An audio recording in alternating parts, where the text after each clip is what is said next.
Naturalmente, las grandes autoridades del planeta, que sin darse cuenta son los testaferros de estas inteligencias suprahumanas y los cumplidores inconscientes de sus estrategias, están interesadas en que las cosas sigan igual y en que la humanidad no se entere de la gran verdad, porque ello supondría el fin de sus posiciones de privilegio.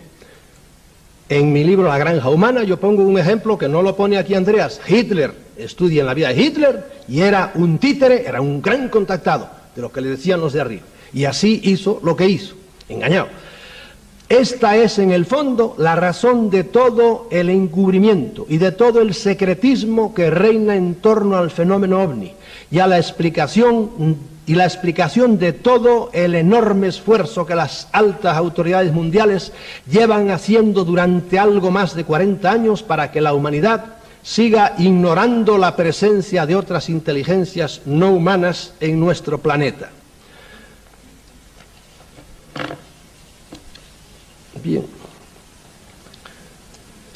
Bien, si acaso tenemos después ocasión de hablar de esto, hablamos un poco. Y en este particular tenemos que decir que los grandes medios de comunicación o se han dejado engañar como chinos o se han vendido interesadamente haciéndose cómplices de la gran traición de la megaciencia y de los políticos. Cuando no hace mucho tiempo en Inglaterra aparecieron aquellos dos payasetes diciendo que ellos eran los que hacían los misteriosos círculos que aparecían en los campos de trigo y alfalfa, los grandes medios de comunicación que tan reacios son para publicar cualquier cosa que se refiera al fenómeno ovni, inmediatamente se prestaron a propagar la estúpida noticia.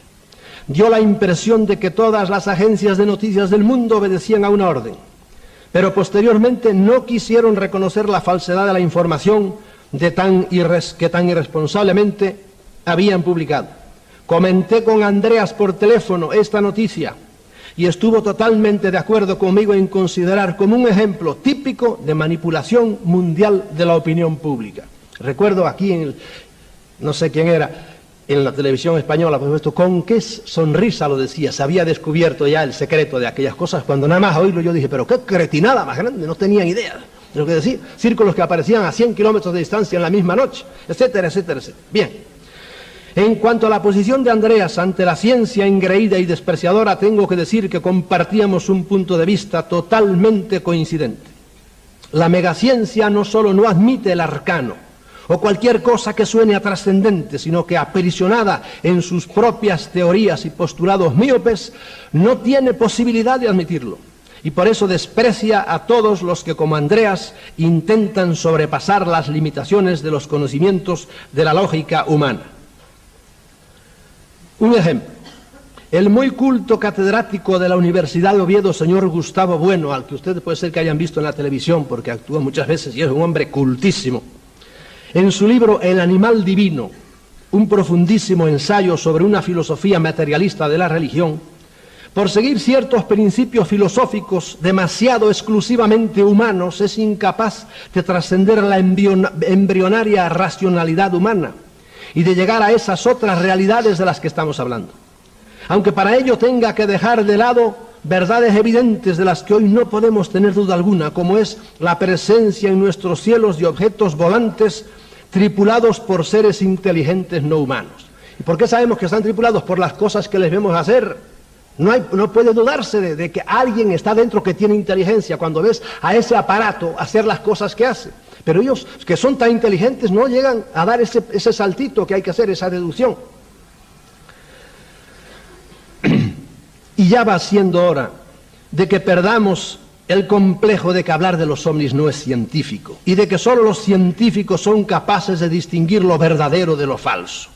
El profesor Gustavo Bueno, en su libro El animal divino, irremediablemente cae en la anticientífica actitud de negar el testimonio de millones de testigos altamente cualificados. Como yo decía el otro día en la televisión, dígame, ¿qué prueba tiene usted de que el hombre ha estado en la luna? Y los cogió un poco de sorpresa. No hay más que una prueba, es el testimonio humano ¿Y qué más? Y papeles, muchos papeles. ¿No hay más? Pues mira, eso mismo tenemos los que defendemos a los ovnis. Testimonios humanos por millones. Y luego papeles. ¿Y qué papeles tienen ustedes? Yo les enseño. Mire, radar del ejército belga. Esto es radar tan bueno como el de ustedes. Pero ¿qué va? No lo admiten. Solo ellos saben lo que es bueno y lo que es malo. Le pasa al ilustre profesor, Gustavo Bueno, lo que le pasa en ocasiones a los jueces, que por tener que atenerse a lo que dice la ley, se ven obligados a dar una sentencia injusta. Esto se pasa muchas veces, la ley dice eso, y este señor es inocente. Pero señor, usted sabe, sí, este fue el que lo hizo, pero la ley me obliga a hacer esta estupidez. En nuestro caso, por seguir principios lógicos y epistemológicos, se llega a un error. Pero a eso tenemos que objetar que amicus Plato, sed magis amica veritas. Perdónenme el escupitajo latino este. Soy amigo de Platón, pero soy más amigo de la verdad. La complejidad del cosmos no está aprisionada por la infantil lógica humana y la supera infinitamente. Como ellos dicen, no pueden llegar por las distancias. Luego, si no pueden llegar, no están aquí. Es imposible que estén aquí. Yo digo todo lo contrario, también usando mi cabecita. Están aquí porque los he visto. Luego, pueden llegar. ¿Cómo? Yo no sé cómo pueden llegar, pero llegaron.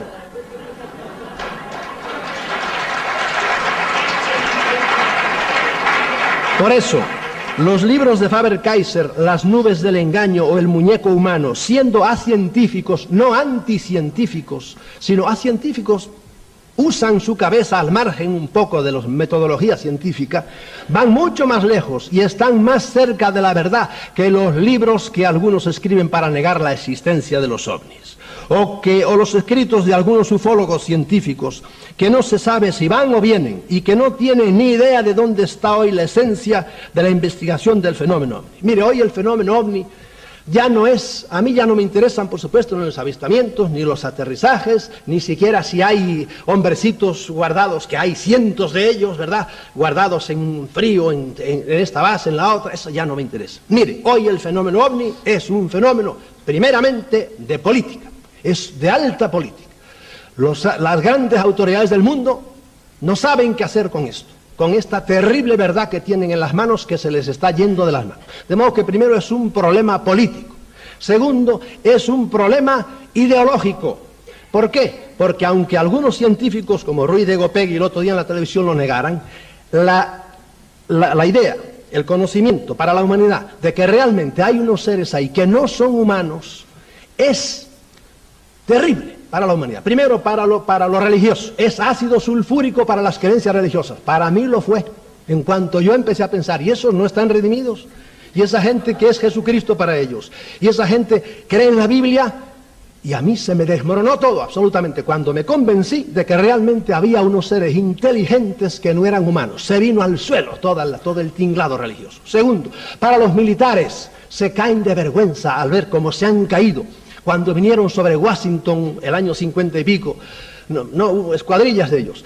Fueron allá los aviones y esos hacían así, se iban para arriba. Y los pobres aviones con la lengua afuera volvían a buscar gasolina. Y bajaban los ovnis otra vez. Y volvían a subir, se iban para arriba, se rieron de ellos. Y al poco tiempo, a los pocos años, volvieron a repetir la dosis otra vez. Y eso para los militares admitir. Por eso están siempre en Estados Unidos, que es donde se cuecen ahora las cosas. Estas de los ovnis es la national security, la seguridad nacional que invocan siempre los militares, como si no fueran la más grande amenaza a la seguridad nacional ellos mismos. Pero siempre están hablándonos de la seguridad nacional, ese cuento que ya no se lo traen ustedes nunca.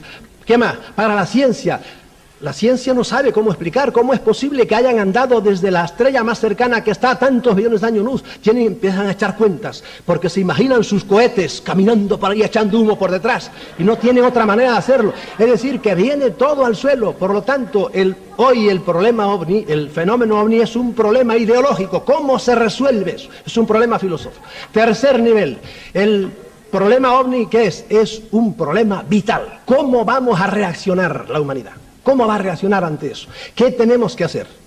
Y no quiero entrar más a fondo en esto porque es terrible. Cuando la humanidad se dé cuenta de que estamos siendo invadidos, no con cañonazos, no van a dominar, no. Con esto, va a ser terrible. Yo cada vez que veo 100.000 jóvenes ante un gorila que está con una guitarra en la mano, dale que das, y 100.000 jóvenes ahí. Y los he visto muchas veces porque estuve al día siguiente del primer gran festival multitudinario que fue en Woodstock. Al día siguiente fui yo allá y me quedé pasmado con todo aquello que vi allí. Yo digo, aquí ciertamente está habiendo una invasión. Lo que pasa es que algunos van a tardar todavía años en darse cuenta de eso.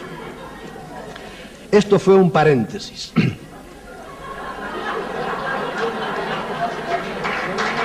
Y como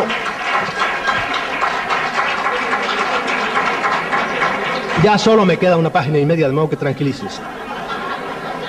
Esto era solo a modo de paréntesis y como una muestra de lo lejos que Andreas había llegado en su estudio del fenómeno ovni, aunque al hacerlo así cayese, según el parecer de algunos cientifistas, en el grupo de los conspiranoicos, al cual también tengo el honor de pertenecer.